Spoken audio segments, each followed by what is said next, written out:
नमस्कार, मैं आपके साथ विभा उपाध्याय और आप देख रहे हैं न्यूज़ 18 बिहार झारखंड का डिजिटल प्लेटफॉर्म। ईरान ने इजराइल और अमेरिका को धमकी दे दी है। जी हां, ईरान ने सीधे तौर पर कह दिया है कि अगर अमेरिका इस बीच इजराइल और ईरान के युद्ध में पड़ता है तो फिर इसका अंजाम अमेरिका को भी भुगतना होगा। इजराइल से ईरान ने यह साफ कहा है कि अगर अमेरिका युद्ध के मैदान में कूदा तो फिर ऑल आउट वॉर की शुरुआत हो जाएगी। इजराइल और ईरान के बीच चल रहे युद्ध की वजह से लोग तेहरान को अब खाली कर रहे हैं और तेहरान के लोग अपनी गाड़ियों से शहर से बाहर निकलने की कोशिश में हैं। लेकिन यहां पर ट्रैफिक भयंकर लगा हुआ है। इजराइल के रक्षा मंत्री इजराइल काट्स ने कहा कि ईरानी शासन का पतन शुरू हो चुका है। तेहरान में बवंडर आ चुका है। बड़ी संख्या में लोग यहां से भाग रहे हैं। तानाशाही को तबाह किया जा रहा है और ईरान इजराइल पर इतने मिसाइल और ड्रोन अटैक्स इस वक्त किए जा रहे हैं कि उसका आयरन ड्रोम एयर डिफेंस सिस्टम भी इस वक्त फेल नजर आता है।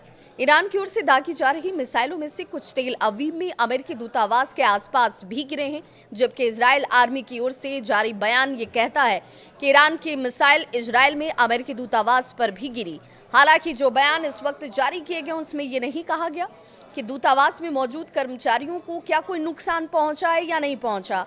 इससे हालात अब और ज्यादा तनावपूर्ण होते नजर आते हैं। ईरान के विदेश मंत्रालय के प्रवक्ता की बात माने तो बुधवार को एक चेतावनी तक जारी की गई। उनके देश को निशाना बनाकर चल रहे इजरायली हमलों में अमेरिकी हस्तक्षेप में पूरी तरह से युद्ध जो है वो आपको आने वाले दिनों में और ज्यादा गंभीर स्थिति में जाता हुआ नजर आएगा। ईरान और इजराइल के बीच जारी जंग के बीच अब अमेरिका के इसमें शामिल होने की जैसे ही खबर सामने आई, ईरान ने दो टूक शब्दों में कह दिया कि अगर अमेरिका इस बीच कूदेगा, वो इस युद्ध में किसी भी तरीके से इजराइल को सहयोग करता है तो इसका अंजाम अमेरिका को भुगतना होगा।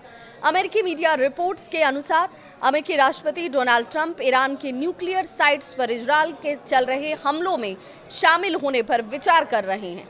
ये घटनाक्रम ऐसे समय में हुआ जब ट्रंप ने मंगलवार को व्हाइट हाउस सिचुएशंस रूम में अपनी राष्ट्रीय सुरक्षा टीम के साथ तकरीबन 1 घंटे 20 मिनट की बैठक की, जहां उन्होंने इजराइल और ईरान के बीच बढ़ते संघर्ष से संबंधित विकल्पों की समीक्षा की है और ये साफ कर दिया कि अमेरिका इजराइल के साथ खड़ा है। ईरान को जो धमकी देनी है वो धमकी वो देता रहे।